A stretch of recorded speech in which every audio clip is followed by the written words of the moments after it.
मी स्पष्टपणे सांगतो, AIMIM ची इच्छा आहे इंडिया अलायन्स सोबत जाण्याची. तुम्ही आम्हाला घेतलं तर तुम्ही आम्हाला ठरवून द्या की इतके सीट्स आम्ही तुम्हाला द्यायला तयार आहे. तुम्ही मला उद्या बोलवा मुंबईमध्ये. सगळे निर्णय महाराष्ट्राच्या संदर्भात जे आहे ते असदुद्दीन अवैसी साहेबांनी माझ्यावर सोडलेले आहे. आपण एका बैठकामध्ये हे 29 तारखेला त्यांनी डेट दिलेली आहे.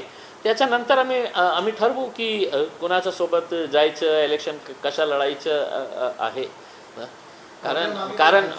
कारण जरांगे फॅक्टर खूप मोठा होता, याच्यामुळे मी पराभव झालं हेही लक्षात घ्यायला पाहिजे.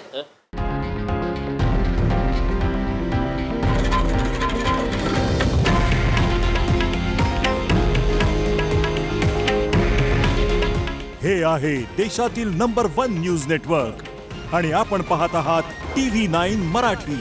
काळजी तुमची, हित महाराष्ट्राचं.